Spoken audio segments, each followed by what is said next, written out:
ठीक है। तो सेक्सुअल रिप्रोडक्शन क्या था, अगर थोड़ा बहुत भी याद हो तो आपको बताए थे कि जिसमें गैमिट फॉर्मेशन होता है, गैमिट फॉर्मेशन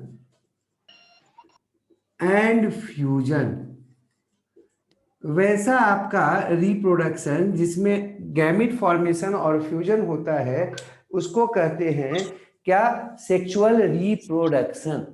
सेक्सुअल रिप्रोडक्शन जो एनिमल्स में होता है वो कैसा होता है, हम एनिमल्स को में होने सेक्सुअल रिप्रोडक्शन को बताने के लिए मनुष्य का एक एग्जांपल ले लेते हैं और मनुष्य के मदद से इसको बनाते हैं।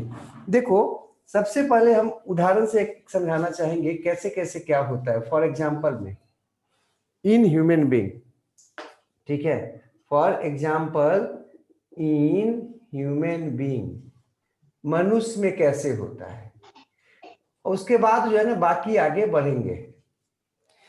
सबसे पहले दो ऑर्गेनिज्म होता है, एक मेल होता है, इसको मेल से हम लोग रिप्रेजेंट करते हैं, और एक फीमेल होती है। अगर मनुष्य लिए हैं तो मनुष्य में क्या हो जाएगा, मैन और वोमेन हो जाएगा। मेल जो होता है उसमें क्रोमोसोम की संख्या 46 होता है, और फीमेल जो या वोमेन होती है उसमें भी क्रोमोसोम की संख्या 46 होता है। सबसे पहले एक प्रोसेस होता है, ये जो गैमिटोजेनेसिस है, मतलब गैमिट निर्माण जो होता है वो एक विशेष ऑर्गन में होता है और उस ऑर्गन को कहते हैं गोनड। ठीक है, एक एक लाइन में सबको थोड़ा थोड़ा आगे करके कर लेंगे हम। उसके बाद इसी प्रकार से मेल में भी और फीमेल में भी, दोनों में आपका क्या होता है, गैमिटोजेनेसिस होता है, जीनेसिस होता है। चूंकि मेल अगर है तो इसको कहेंगे मेल गोनेड में, और फीमेल जो होगा उसमें भी जो आपका होगा फीमेल गोनेड में होगा। अब गोनेड क्या है, अगर अभी आपसे कोई पूछे तो आराम से बता देना, वैसा विशेष अंग मेल या फीमेल का जिसमें गैमिट बनता है। इन दोनों ये जो आपका प्रोसेस है गैमिटोजेनेसिस, इसमें एक घटना घटता है जिसको कहते हैं हम मियोसिस। हाँ, जो आपका मियोसिस, ठीक है, शायद आपसे नजर आ रहा है मियोसिस। अब मियोसिस के कारण यूनिसेलुलर स्ट्रक्चर बन जाता है जिसको गैमिट कहते हैं।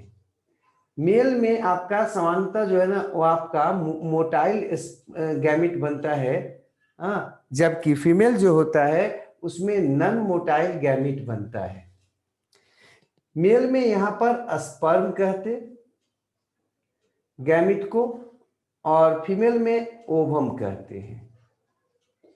ये दोनों के दोनों, चूंकि ये जो आपका ह्यूमन बीइंग होता है वो आपका डिप्लॉयड होता है 46 क्रोमोसोम वाले, चाहे मेल हो चाहे फीमेल हो, लेकिन जैसे ही उसमें गैमिट बनता है क्रोमोसोम की संख्या जो है ना वो आधी हो जाती है, और ये हो जाता है N23।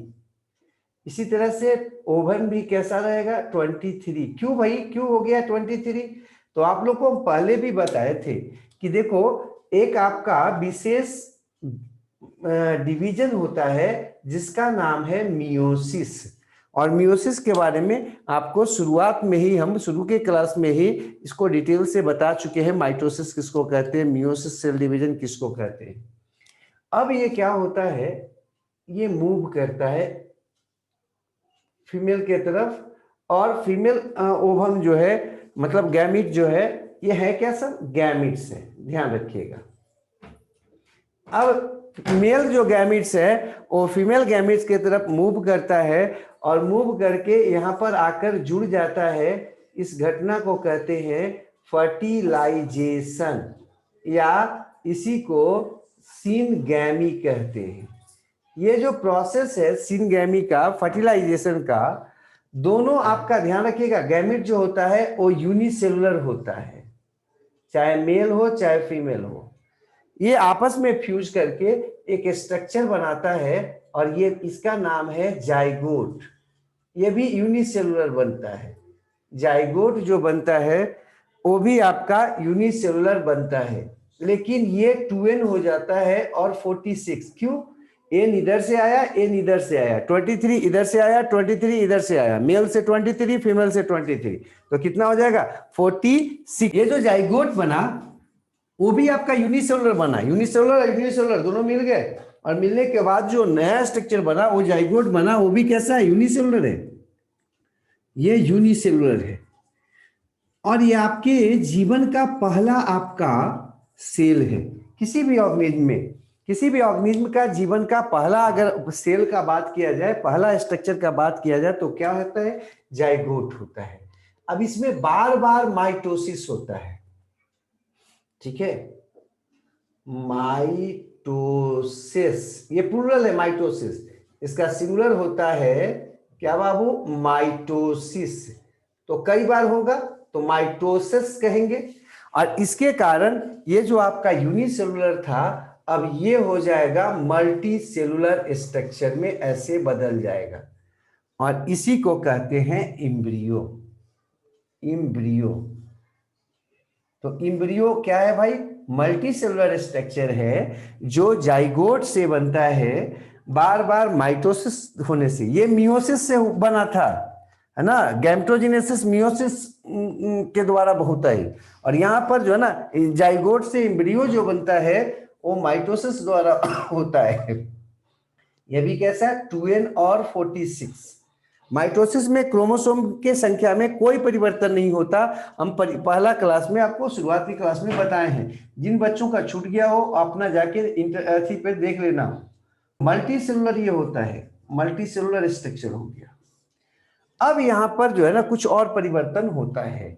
क्या परिवर्तन होने वाला है, देखो, अब सेल्स जो है ना वो मूव करते हैं, मूवमेंट, डिवीजन कर लेना, division and movement in embryo cells, cells, embryo cells जो थे उनमें क्या होता है, मूवमेंट होता है और डिवीजन होता है। जब ये डिवीजन और मूवमेंट होता आपका अंततः 3 लेयर के स्ट्रक्चर में ऐसे बन जाता है, सेल्स का 3 लेयर का स्ट्रक्चर बन जाता है ऐसे, ठीक है, 3 लेयर्ड स्ट्रक्चर ऐसे बन जाता है, ठीक, 3 लेयर स्ट्रक्चर बन जाता है, किसका, सेल्स का। सेल्स जो है ना मूव करता है और अरेंज होता है और 3 लेयर के में बदल जाता है, 3 लेयर में ऐसे बदल जाता है, इस तरह से लेयर में बदल जाता है। एक और लेयर बना देते, इस तरह का लेयर बन गया यहां पर, ठीक है। इसमें जो लेयर बना है, इसमें सबसे बाहर वाला जो है वो कहलाता है इक्टोडर्म। डर्म, इक्टो मतलब होता ही है बाहर, ठीक है। ये जो बीच में बना है इसको कहते हैं मीजोडर्म, मीजो मतलब बीच में, और सबसे अंदर में जो बना है या बनता है इसको कहते हैं इंडोडर्म, और ये भी आपका क्या कहलाएगा, इम्ब्रियो ही कहलाएगा, ये भी आपका इम्ब्रियो ही है, इम्ब्रियो ही है। नीचे हो गया, ठीक है, ये भी आपका क्या है, इम्ब्रियो है, ध्यान रखिएगा, ये आपका इम्ब्रियोनिक लेयर है, इम्ब्रियो है, और ये भी कैसा 2n और 46 है। ये जो लेयर्स देख रहे थे इसको कह रहे हैं इम्ब्रियोनिक लेयर्स।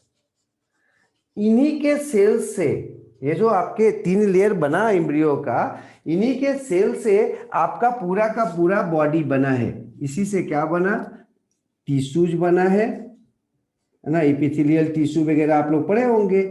इसी से फिर ऑर्गन बना है, और ऑर्गन से फिर क्या बन गया, ऑर्गन सिस्टम बना है, अर्थात बॉडी बना है। हाँ, वो आपका डाउटर ऑर्गेनिज्म हो गया, डाउटर ऑर्गेनिज्म। ठीक है। तो डॉक्टर ऑर्गेनिज्म में कितना क्रोमोसोम की संख्या हो जाएगा, 2n का 2n और 46 का 46। क्यों भाई, तो घटा कहाँ था, गैमिट निर्माण के समय घटा था, मियोसिस हो गया था वहां पर, ठीक है, आधा हो गया, लेकिन फिर फर्टिलाइजेशन के समय दूना हो गया और हमेशा जो है ना माइटोसिस होता रहा, इसलिए क्रोमोसोम की संख्या में कोई परिवर्तन नहीं हुआ। शुरुआत में जो है ना ग्रुप ऑफ सेल्स बना जिसको एम्ब्रियो बोल रहे हैं, वही ग्रुप ऑफ सेल्स जो है एम्ब्रियो का, वो अंततः उसमें अरेंजमेंट हुआ सेल्स का, और अरेंजमेंट और मल्टीप्लिकेशन हुआ और 3 लेयर बना दिया एम्ब्रियोनिक सेल का। और ये जो 3 लेयर्स थे एम्ब्रियोनिक लेयर्स, उसी से आपका टिश्यू, ऑर्गन और क्या बना है, आपका डॉक्टर ऑर्गेनिज्म बन गया है, मतलब हम बन गए हैं। ठीक है, ये आएगा। हाँ, क्या है, ऑर्गन इन एनिमल्स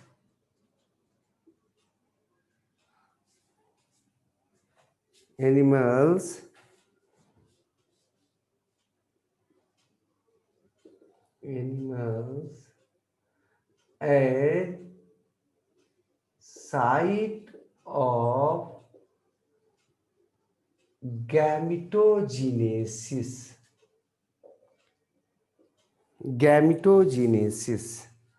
ठीक है, गैमिटोजीनेसिस का साइट होता है, या और भी लिख सकते थे, दूसरे ढंग से भी लिख सकते थे कि are those organs where gametes are formed, जैसे लिखो तो organs in animals at site of gametogenesis या गैमिट फॉर्मेशन।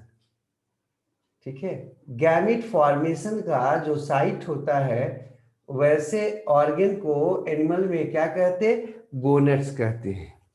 अब गोनेट्स जो हो सकता है, इसका एग्जांपल देख लेते हैं। एक है टेस्टिस, इसका अगर प्लुरल बात करेंगे तो हो जाएगा टेस्टिस। देखो स्पेलिंग में अंतर है, TESTIS, और प्लुरल में हो जाएगा TESTES। ये हो जाएगा किसमें, इन मेल। ठीक है, ठीक है, तो मेल गोनेट को क्या कहेंगे, टेस्टिस कहेंगे। अब है एक और है ओवरी का अगर प्लुरल बात करेंगे तो इसका हो जाता है ओवरीज। ठीक है, और ये किस में हो जाएगा भाई, इन फीमेल में जो गोनेट होता है उसका नाम है क्या, ओवरी। तो गोनेट क्लियर हो गया। गैमेटोजेनेसिस जो हो रहा था जहां पर, वो कौन कहां पर हो रहा था, गोनेट में हो रहा था। गोनेट क्या हो सकता है, टेस्टिस या ओवरी। मेल में टेस्टिस बोलेंगे और उसका प्लुरल होता है टेस्टिस, है ना। ओवरी का प्लुरल होता है ओवरीज। अब एक और शब्द आएगा गैमिट आता है बार बार, गैमिट बता दोगे, gametes are specialised haploid cells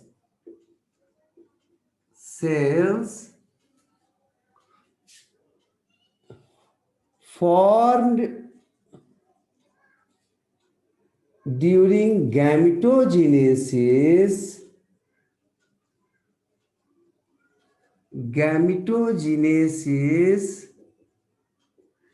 and involves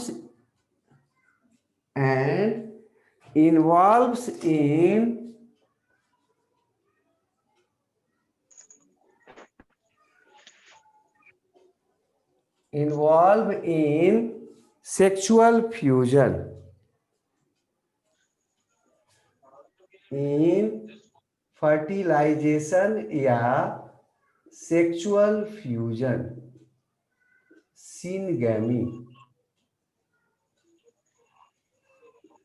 ठीक है, तो वैसा खास हैप्लॉइड सेल्स, हैप्लॉइड मतलब जिसमें सिंगल सेट ऑफ क्रोमोसोम हो, जिसका निर्माण गैमेटोजेनेसिस के समय होता है और जो फर्टिलाइजेशन में शामिल होता है, उसको कहते हैं गैमिट। ठीक है, आराम से हो जाएगा। वैसा विशेष कोशिका जिसका निर्माण गैमेटोजेनेसिस के समय गोनेड में होता है, और जो सिनगैमी में इन्वॉल्व होता है, मतलब कि फर्टिलाइजेशन में इन्वॉल्व होता है, उसको कहते हैं गैमीट्स। गैमीट्स जो होता है वो आपका दो प्रकार का होता है, तो इसमें भी लिख देते हैं स्पर्म, और दूसरा है ये हो गया मेल गैमीट। मेल गैमीट को कहते हैं स्पर्म, जबकि ओवम जो होता है वो है फीमेल गैमीट। फीमेल गैमीट को कहते ओवम। तो ये हम गैमीट का बात कर रहे थे, गैमीट भी क्लियर हो गया। अब है फर्टिलाइजेशन का बात।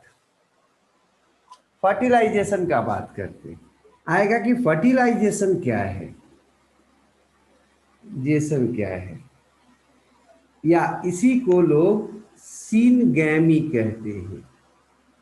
देखो दोनों में थोड़ा सा अंतर है, फर्टिलाइजेशन और सिनगैमी में अंतर है।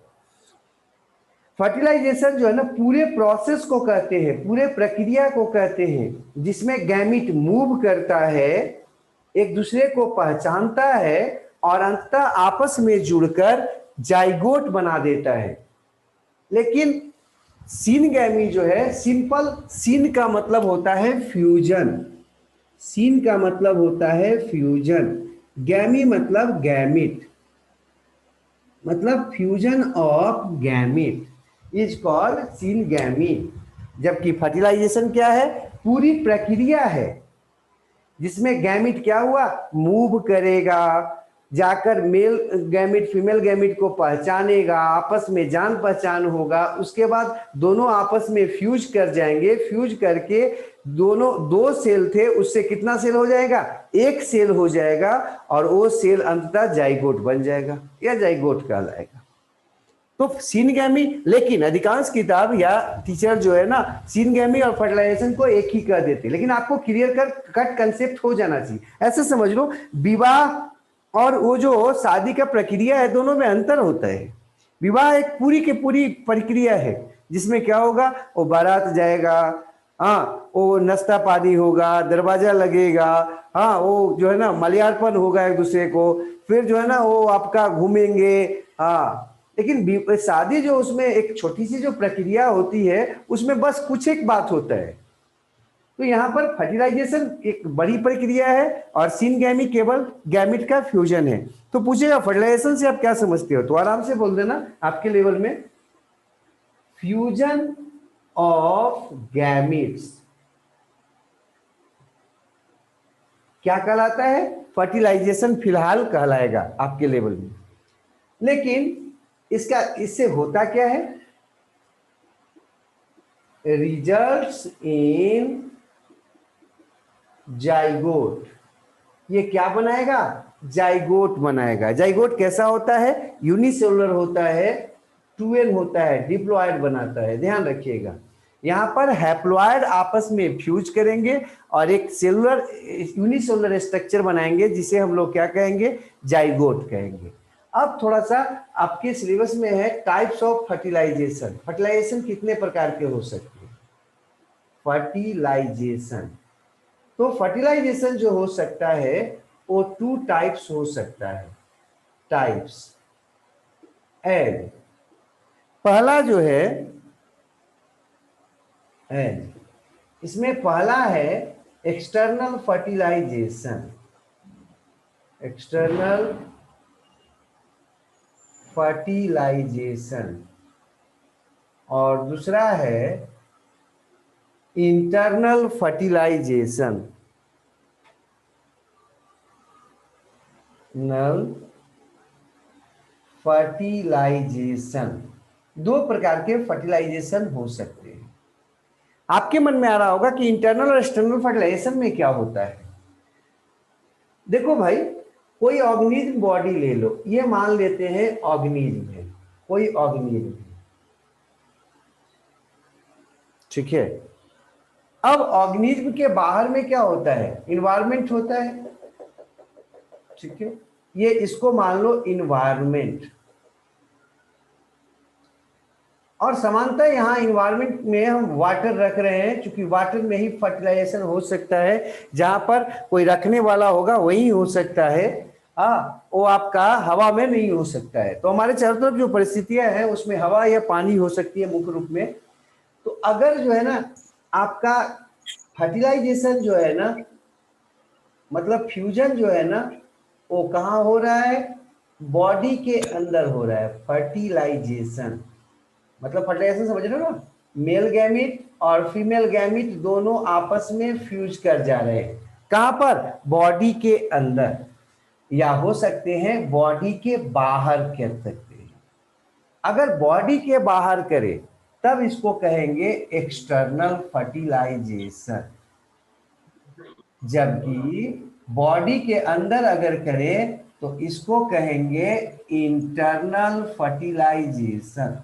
तो इंटरनल फर्टिलाइजेशन क्या है? वैसा फर्टिलाइजेशन, वैसा सिनगैमी जो ऑर्गेनिज्म के बॉडी के अंदर होता है, जबकि वैसा फर्टिलाइजेशन जो ऑर्गेनिज्म के बॉडी के बाहर अर्थात इन्वायरमेंट में होता है, मुख्यतः पानी में होता है, उसको कहते हैं एक्सटर्नल फर्टिलाइजेशन। एक्सटर्नल फर्टिलाइजेशन आपको कई जगहों पर मिलेगा एनिमल्स में। जैसे आप मछलियों में देखते होंगे एक्सटर्नल फर्टिलाइजेशन होता है, उसमें जो मेल होता है वो अपने स्पर्म को पानी में छोड़ देता है, फीमेल होती है वो अपने ओवम को पानी में छोड़ देती है, और वो आपस में फ्यूज हो जाता है, और फ्यूज होकर वहां पर क्या करता है? वो आपका जाइगोट बनाता है।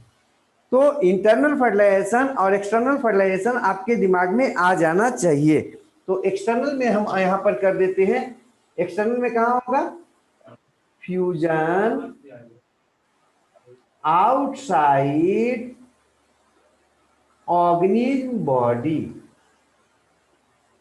बॉडी, ठीक है, या पेरेंट ऑर्गेनिज्म बॉडी, जो लिखो। ये कौन है ऑर्गेनिज्म? पेरेंट है ना, जिससे ये नया ऑर्गेनिज्म आने वाला है। और इंटरनल में क्या हो जाएगा? Fusion inside organism body.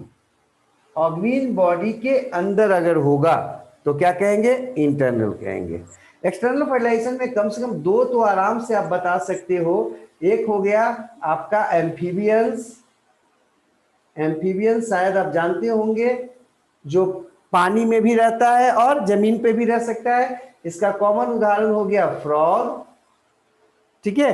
दूसरा है फिशेस, जितनी मछलियां हैं वो सब के सब एक्सटर्नल फर्टिलाइजेशन दिखाती हैं। इंटरनल फर्टिलाइजेशन का अगर आप बात करो तो बाकी जो भी बचा, जैसे कौन कौन बचा इसमें, ये एग्जांपल था आपका।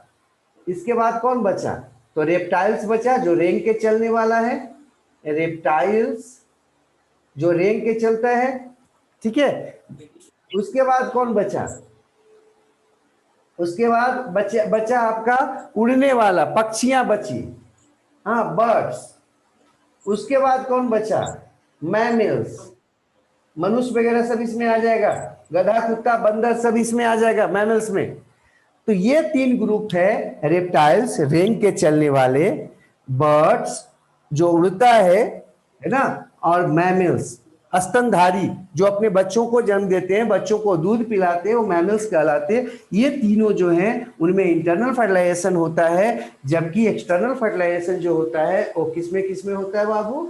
एक्सटर्नल फर्टिलाइजेशन एम्फीबियंस में होता है और फिशेस में होता है, ठीक है।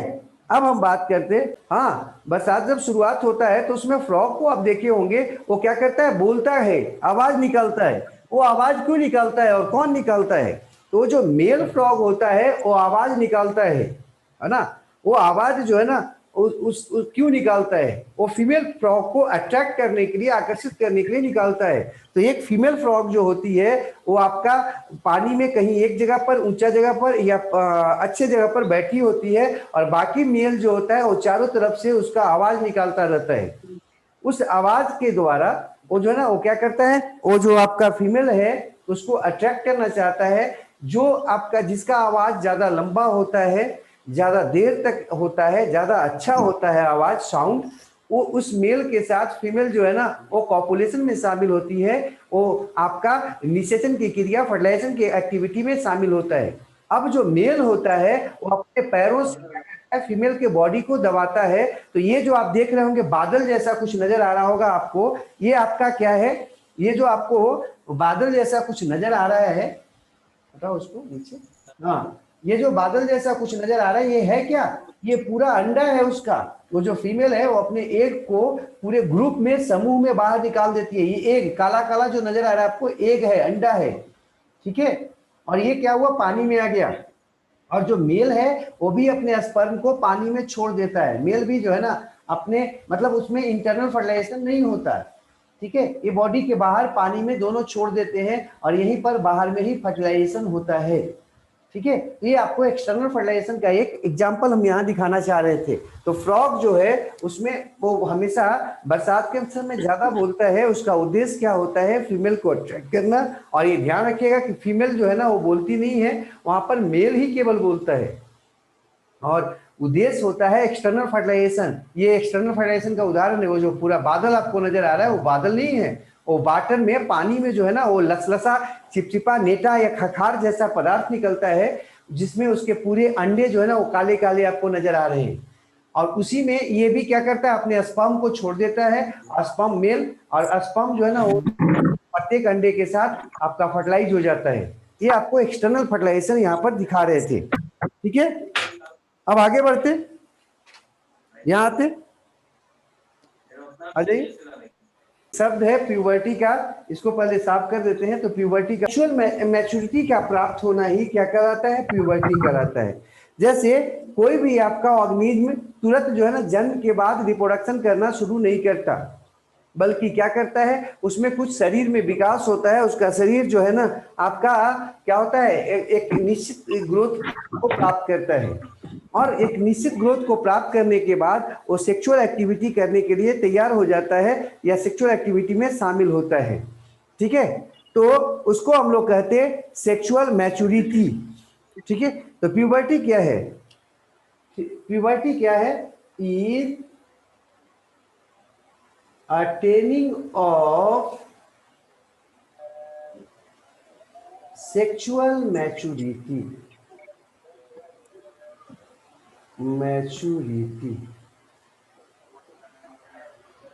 ठीक है।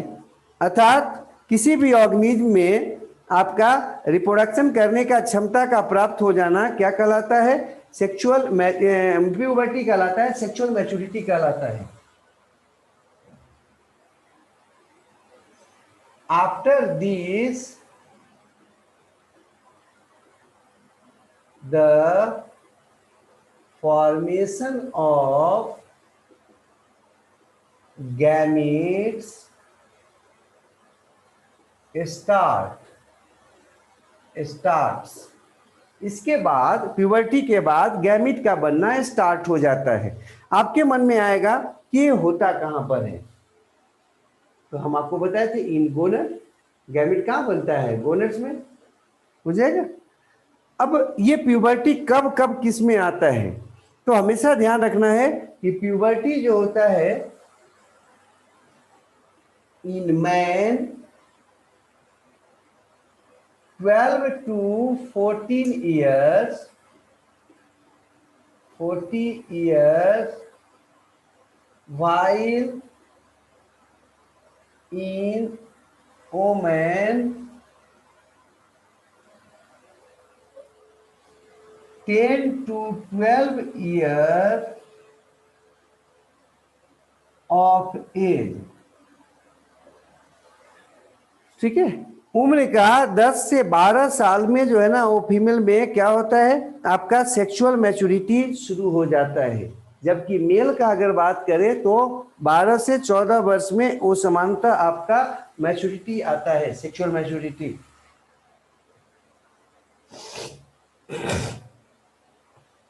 Starts in gonad along with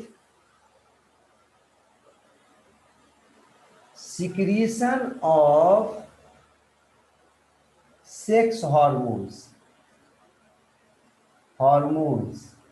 sex hormones भी जो है ना वो आपका निकलने लगता है, सिक्रीशन उसका शुरू हो जाता है। After this sexual characters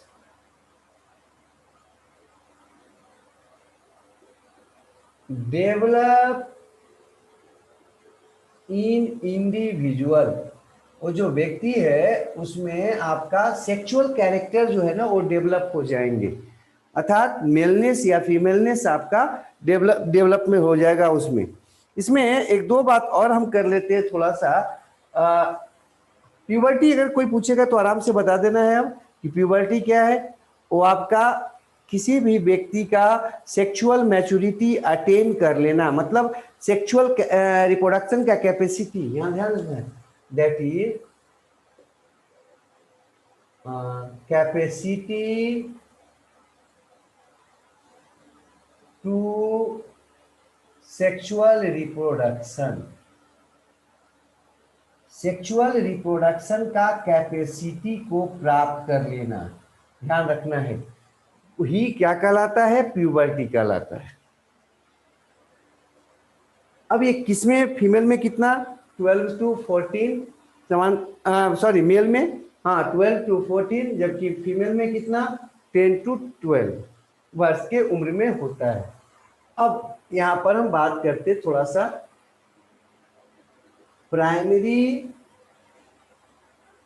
sex organ और है secondary sex organ.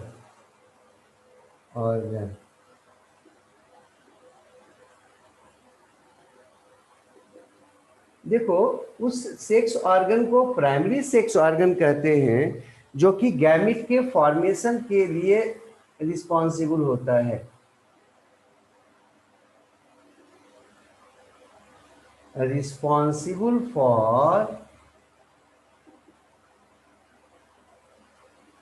Gametes formation, वो सेक्स ऑर्गन जो गैमिट्स के निर्माण के लिए रिस्पॉन्सिबल होता है उसको कहते हैं प्राइमरी सेक्स ऑर्गन। इसका उदाहरण है टेस्टिस, ओवरी, वो इसका उदाहरण है। जबकि सेकेंडरी सेक्स ऑर्गन क्या हो जाएगा,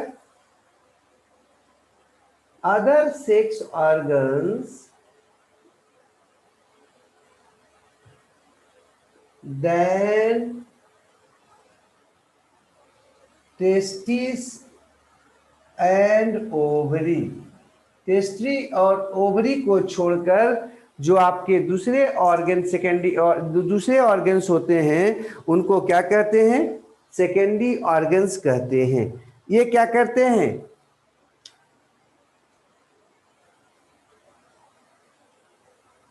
इट हेल्प इन फर्टिलाइजेशन, ये फर्टिलाइजेशन में मदद करते हैं, ठीक है, ट्रांसपोर्ट में मदद करते हैं, किसको, गैमिट्स को, स्टोर करने में, इकट्ठा रखने में मदद करते हैं।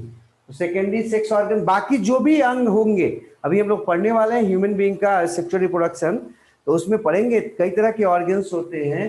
तो किसको, टेस्टिस और ओवरी को छोड़कर बाकी जो भी ऑर्गन्स होंगे उन सारे ऑर्गन्स को कहते हैं secondary sex organs.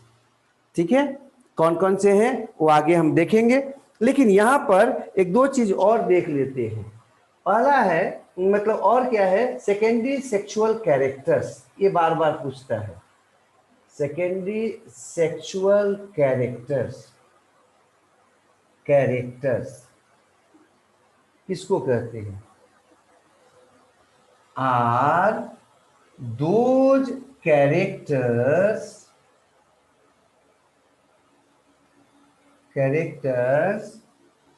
which give idea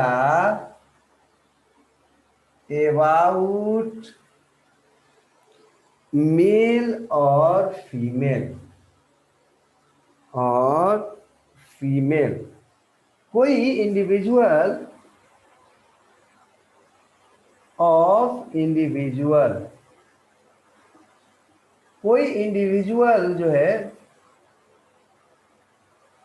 वो आपका मेल है कि फीमेल है, इसको जो कैरेक्टर बताता है उसको क्या कहते हैं? सेकेंडरी सेक्सुअल कैरेक्टर्स कहते हैं।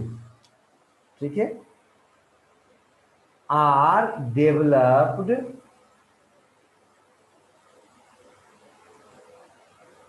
Due to sex hormones, are developed and maintained कर दीजिएगा, एंड मेंटेन्ड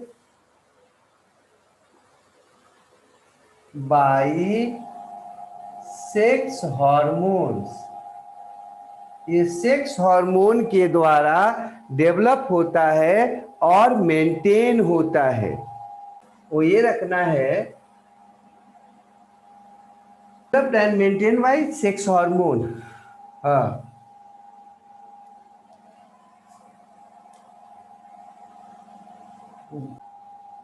डेवलप्स या डेवलप आफ्टर प्यूबर्टी, क्योंकि अभी आपको बताए थे कि प्यूबर्टी होने पर दो चीज होता है।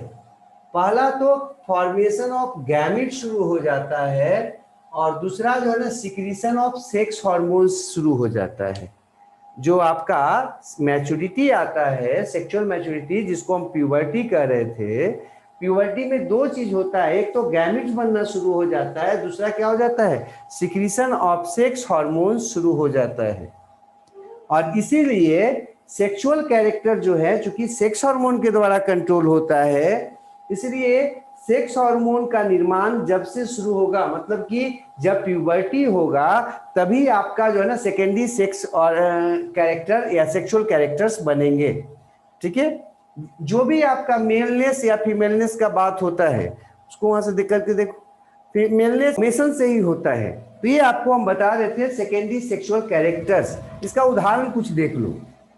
उदाहरण फॉर एग्जाम्पल में वॉइस ऑफ मेल और फीमेल, आप देखे होंगे कि जो महिलाएं होती हैं उनकी आवाज जो है ना थोड़ा क्या होता है? महीन होता है, जबकि पुरुषों का आवाज भारी होता है। तो जो लो पिच साउंड होता है या हाई पिच साउंड जो होता है फीमेल का, तो हाई पिच साउंड जो होता है ना, वो क्यों होता है भाई? तो ये आपका एक सेकेंडरी सेक्सुअल कैरेक्टर से, वो हार्मोन के कारण होता है ऐसा। या आप मोस्टैक का बात करते होंगे, मोस्टैक छोड़ देते हैं वो सब। ठीक है, डेवलपमेंट ऑफ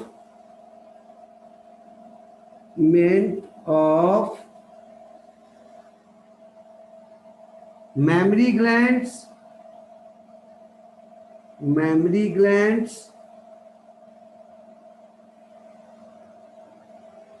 कॉमा, या अगला कर लेते हैं डेवलपमेंट, या ऐसे लिख लो हेयर्स ऑन स्किन। आप देखते होंगे कि मेल में बाल, शरीर पर बाल आ जाता है,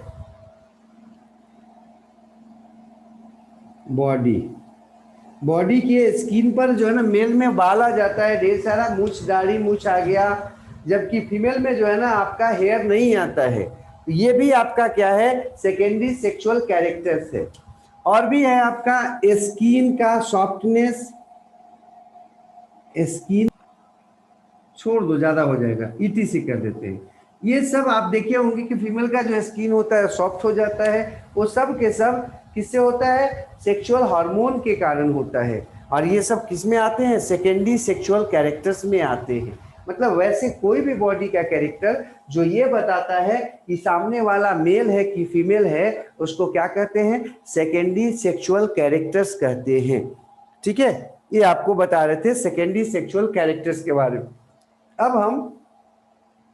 अब हम लोगों को मेल रिप्रोडक्टिव ऑर्गन्स जो है ना वो आपका शुरू करना है, और फीमेल रिप्रोडक्टिव ऑर्गन्स शुरू करना है। ठीक है, तो अब हम अगला दिन शुरू करेंगे ऑर्गन्स।